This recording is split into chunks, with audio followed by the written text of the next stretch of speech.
It is tea time. Hope you'll join me. And we're going to be talking about shelf life. A wonderful viewer of mine suggested this topic, so here we go.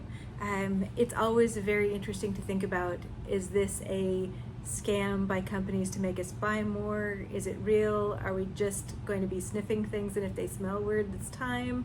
So we're going to talk about it today.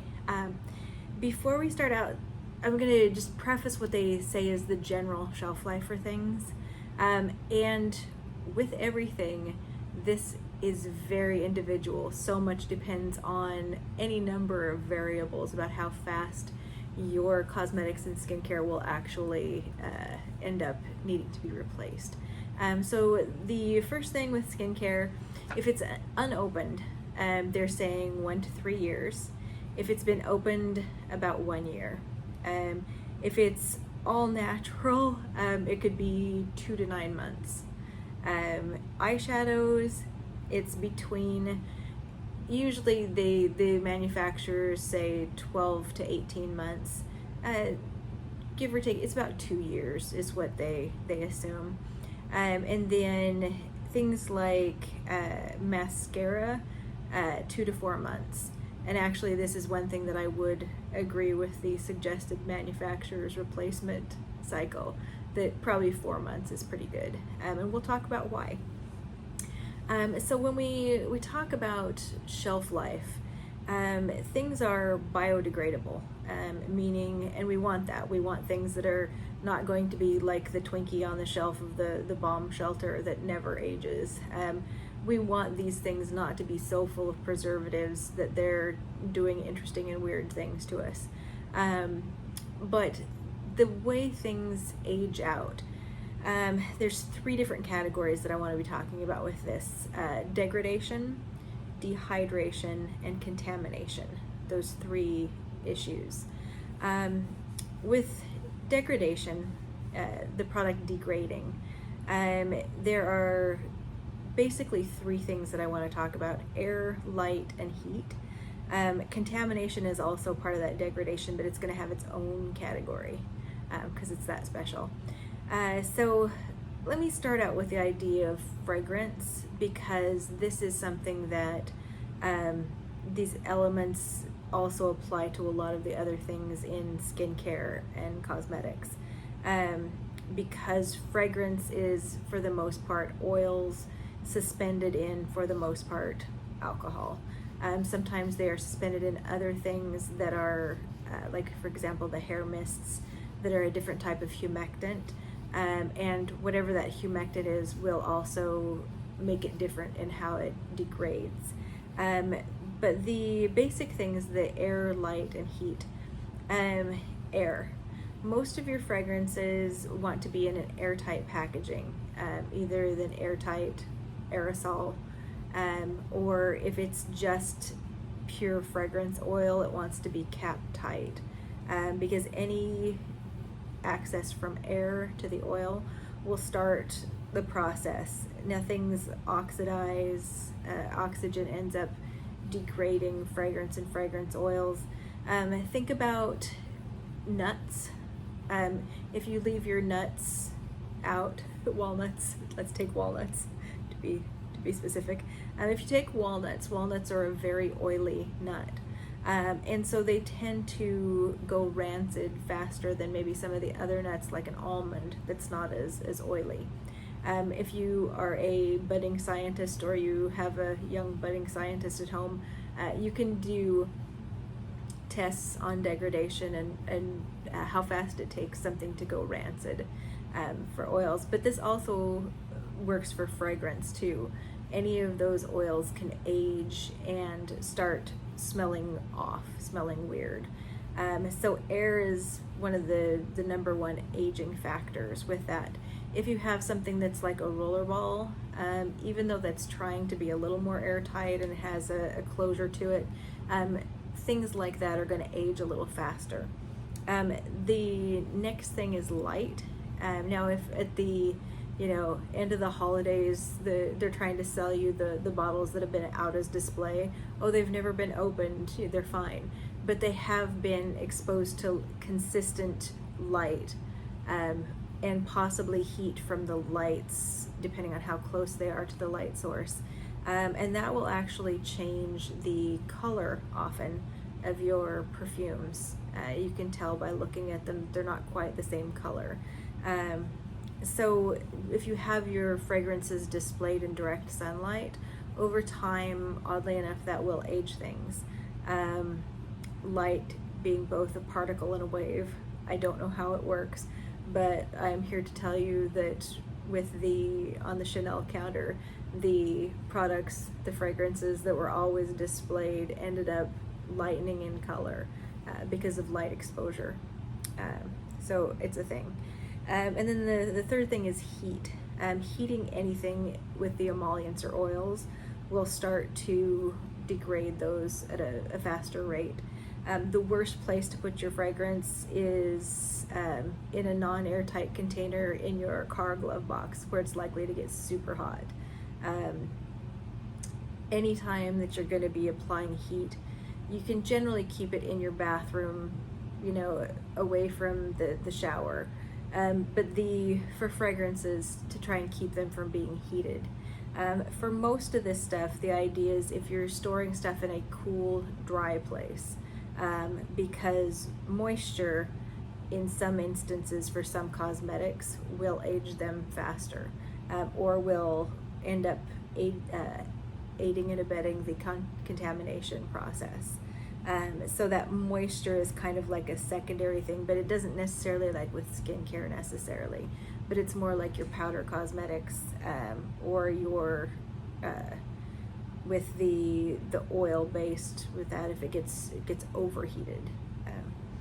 So now the second thing is more of the packaging related to that, the degradation. With fragrance is often in a clear glass bottle. So that's why I was talking about the light. Some of the other skincare items, they're gonna have stabilizers in those skincare items, antioxidants, things to help keep things from oxidizing. Vitamin E is a big one that is often used as that like antioxidant sort of an element. But a lot of your skincare, the best thing for it to be is in one of those pumped airless containers that is opaque, because there won't be any light coming into it because of the opaque nature of the packaging, and there won't be any air coming into it because of the airless pumps. They do sell now airless pumps that you can take your skincare out and put it into the airless pumps. You can get those. There's just a new one on Sephora that Khaki Reviews Beauty was talking about, that her friend designed, a little airless pump. But they do sell some of those on Amazon. Some of the Drunk Elephant packaging for the larger skin creams has that airless pump technology, and I believe CeraVe for one of their pot sort of moisturizers. So you're helping with both light and air with that, and so the packaging is pretty important. That can add to your shelf life of a product because it's not getting air into it. Some things like vitamin C, depending on the type of vitamin C that you have, some of that is less stable and degrades more quickly, where you have maybe a 3-month shelf life for your vitamin C. It's not that it's going to go bad, it's going to go less effective. So for it's a question of, it's not necessarily going to go rancid like an oil, but the vitamin C is slowly going to be degraded till it's not working correctly. So they've really been trying to find more stable forms for vitamin C, things for vitamin C to pair with, to add to their longevity.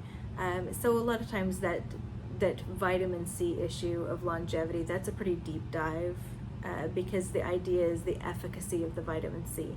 How long, is the shelf life, is how long it remains efficacious and doing things, because otherwise it's just, it smells nice. That's it. So for vitamin C, that's one of the less stable sort of elements that you also would like not to have exposure to air. So the best vitamin C would be airtight packaging and dark packaging. So it's not getting air or light exposure for the main part of that. So if you are concerned about your vitamin C aging out, do look to different packaging for that. If you go through your vitamin C product fairly quickly, it's not as much of an issue. So if it's a smaller bottle and you're going to go through it, in a month, 2 months, it doesn't matter as much. But if it's something that you're not going to go through as fast, that packaging is really critical. Now, dehydration. One of the things all of your skincare has is some sort of humectant or hydrating or water or glycerin or something like that. Of course, leaving it out in the air, not having a packaging that closes appropriately. And with the idea of cosmetics, think about super shocks, because those will start to crack and dry out, and you're gonna have to rehydrate them, which you can do. But when you're rehydrating something, if you have a powder cosmetic that breaks, and you can tamp it down, crush it, tamp it down, add alcohol to it, and the alcohol makes it wet, but then evaporates out and leaves the product itself back to its form where it's in a compact and it's not breaking up. Now with the super shocks, because they're a fairly creamy feeling formula, they not only need something that's going to evaporate out, but they need something that has a humectant to it, or an ability to hold water in order to rehydrate them. And what I found is the Thayers is the best to use for this. The alcohol, if you just use alcohol, it evaporates and they're still very powdery and crumbly. But with Thayers specifically, it has witch hazel, it's a lighter effect of like alcohol. It evaporates, but it is less of all of those things than an alcohol is. But the Thayers has glycerin and also generally aloe. Check the back label to make sure you're getting the one with aloe or glycerin for that. And also Thayers has unscented. You do want to do that if you're repairing your super shocks. Otherwise, I had a super shock and all I had was the cucumber scented Thayers, and so my super shock, I had a cucumber scent to it the whole time, which was disconcerting, I must say. But if you really loved cucumber on your eye stuff, you could do that. But anyway, the Thayers unscented for rehydration. So some of the cosmetics, even though the shelf life for that is less, some of them can be rehydrated with the correct elements to it. Now, a lot of the eyeshadow palettes anymore are doing interesting things with texture of different shadows. So some of them have shadows that are like the Super Shock shadows. ColourPop is putting Super Shocks in their regular, like their pan palettes now. Some of it is the idea that you're only going to be using that for a certain amount of time, and you're going to be, the shelf life is the Super Shock life, but you can rehydrate those single shadows if you need to. Just be careful, you're just using a little amount of liquid, and you're not getting into your other shadows. But things like one of the new Fenty bronzers is kind of that same Super Shock formula. In the Huda Beauty palettes now, some of those are more closely akin to the Super Shock. So if you have a palette with a number of different formulations, you're going to end up with a different shelf life technically for each one of the different formulations of shadows. In the Huda palette, the cream shadows are going to age differently than the Super Shocky kind of shadows, and differently than the regular powdered shadows. Those are all going to age at a different rate. And so you're really going to have to know your palettes, because you have to know when they're starting to behave differently than they used to. It's like, friends that you see all the time, you're going to notice when they start acting differently.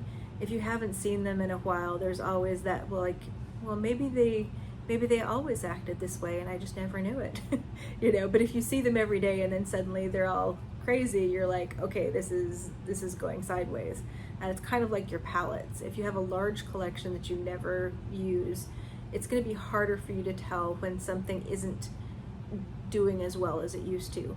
The other thing is, if you're not playing with all of your palettes, there's so many advances in the technology of shadows and the parts, the things that they put in them, that sometimes you get so used to things being really behaving well in your new palettes, and then you go back to an old palette and it just doesn't behave as well.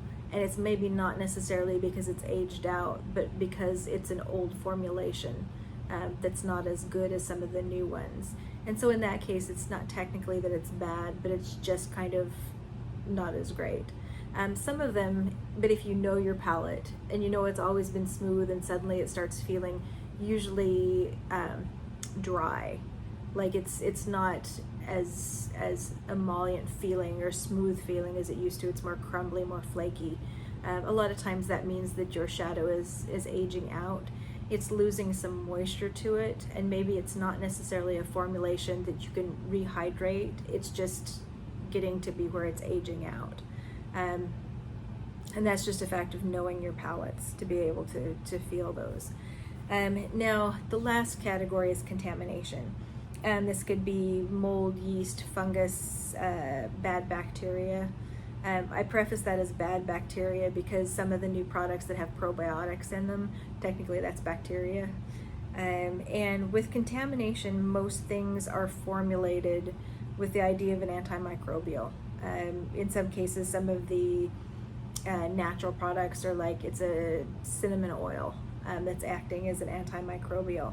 But usually what they're looking for is a more broad spectrum sorts of things where it's combating all those different kinds of things, the mold, yeast, fungus, bacteria, you name it.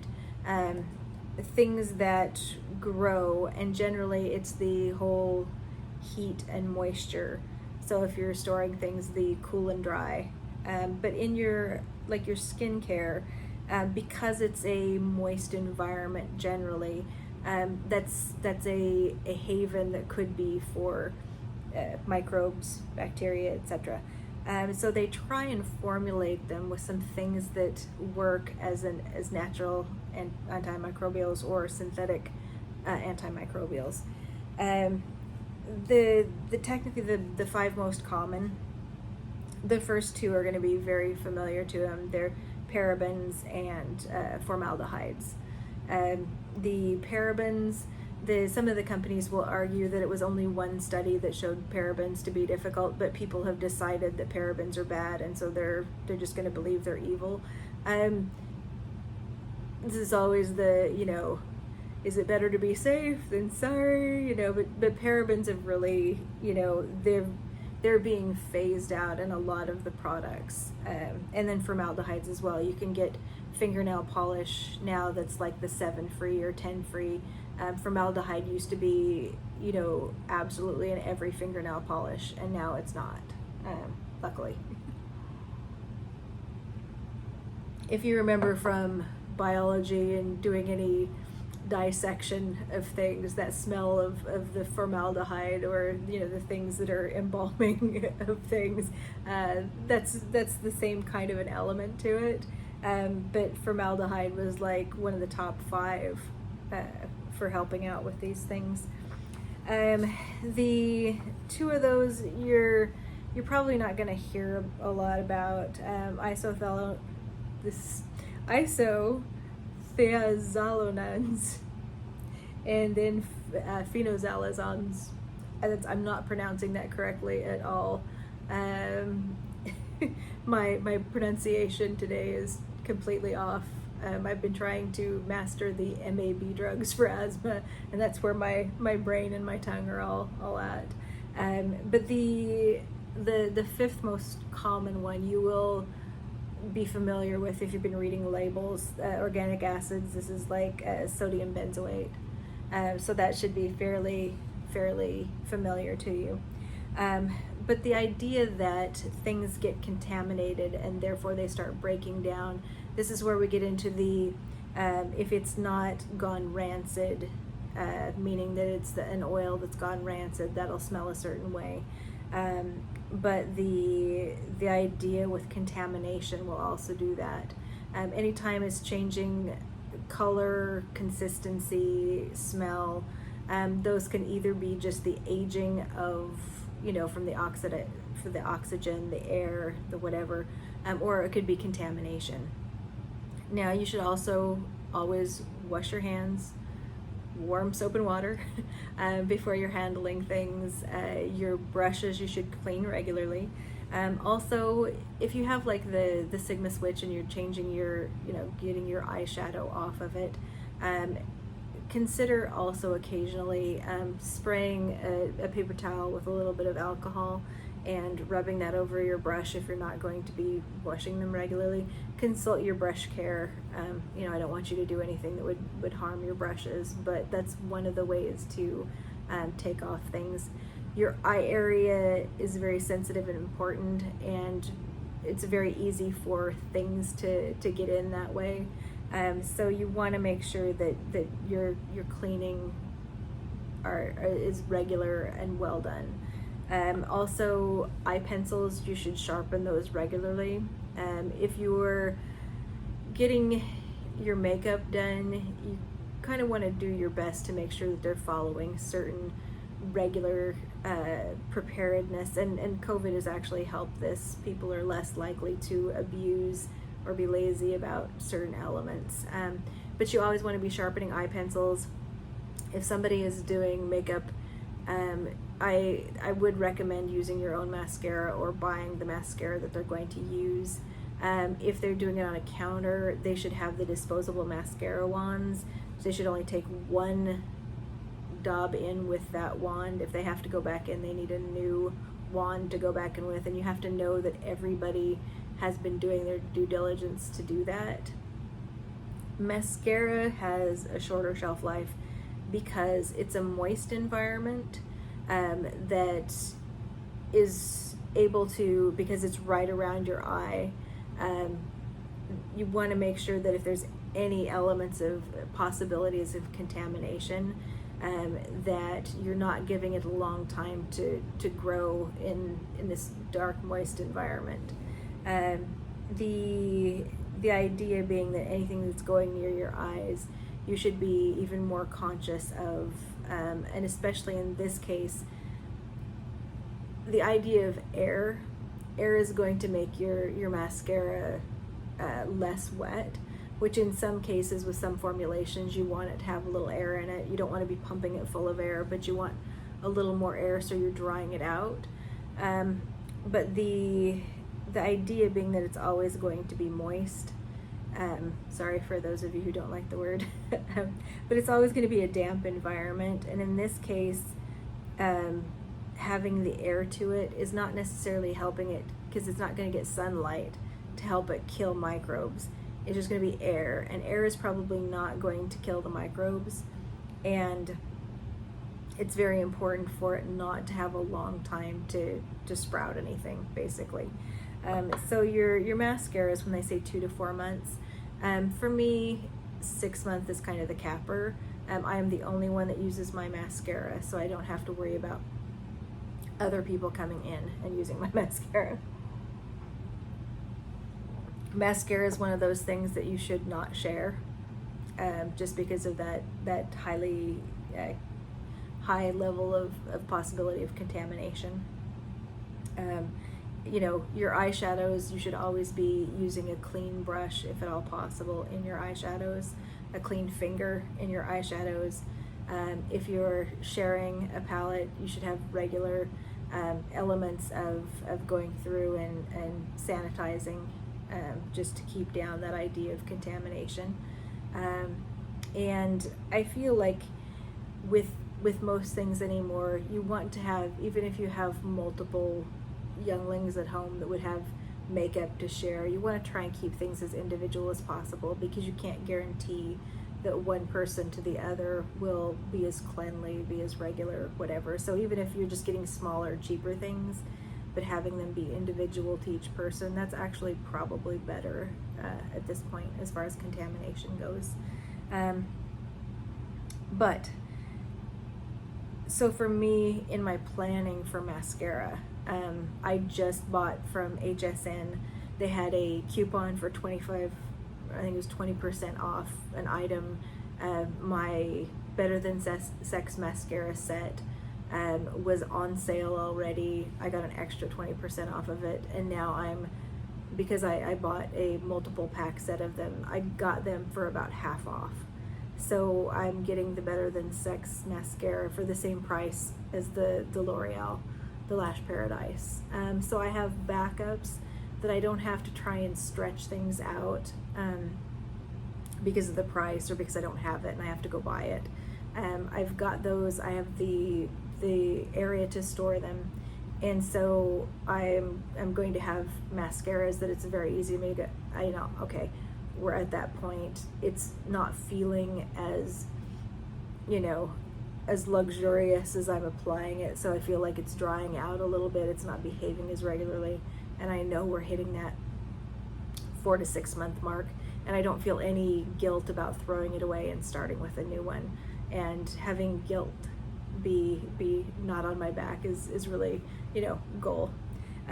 So anyway, all that to say that so much for shelf life depends on the packaging, where you store it. Is it getting light in air and it should not be getting light in air? Or is it getting heated inappropriately, so it's aging it out?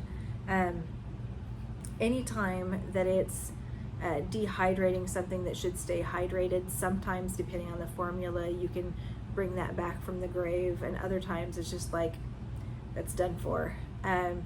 The recommended shelf lives really is going to depend on that packaging, or as far as palettes go, how many different types of shadows are in there. These new palettes that have creams in them, actual creams, those are more likely to have contamination issues because it's I'm not going to say moist again. I just did it. Oh no. Because it's a cream formulation, has more hydration, may have more ability to be contaminated, depending on what kind of stabilizers or antimicrobials are used in it. So a lot of it is that formulation. If you have the more super shock kind of formulation in the palette, and then you have powders, and then you have these other things, all of these will age at different rates. So probably these new exciting palettes are really going to be, you need to know your palette so you know when it's acting weirdly, and that will give you shelf life. So besides choosing things in packaging, knowing things, different items like a vitamin C serum that are just, needing extra babying to last longer, or need to be in a different formulation to last longer, or need to be in different, airtight or packaging or dark packaging. Those are all elements that are going to legitimately affect the shelf life of something. As always, there are certain brands, if they're using natural oils, if they're not using stabilizers, they're going to age out much more rapidly. And that with the smell is definitely, that rancid smell for oils is going to be the first one of aging out. And then when it starts acting strangely, that's more, it could be just, like a rancid, it could be contamination. So you absolutely want to get rid of those things. But sometimes if it's just acting strangely, it's just that it's starting to degrade, and it's not going to be as effective if it's a skincare item. And you definitely want to plan that. So a lot of this is just knowing your collection and then planning where to place your items, what kind of packaging to be interested in finding, and then just watching things and knowing your stuff so you know if it's acting strangely. So anyway, hope that was helpful. Let me know if there's questions that came up from this, if you have any thoughts. And if not, we'll see you next time in the next video. Have a lovely day, you guys. Bye-bye.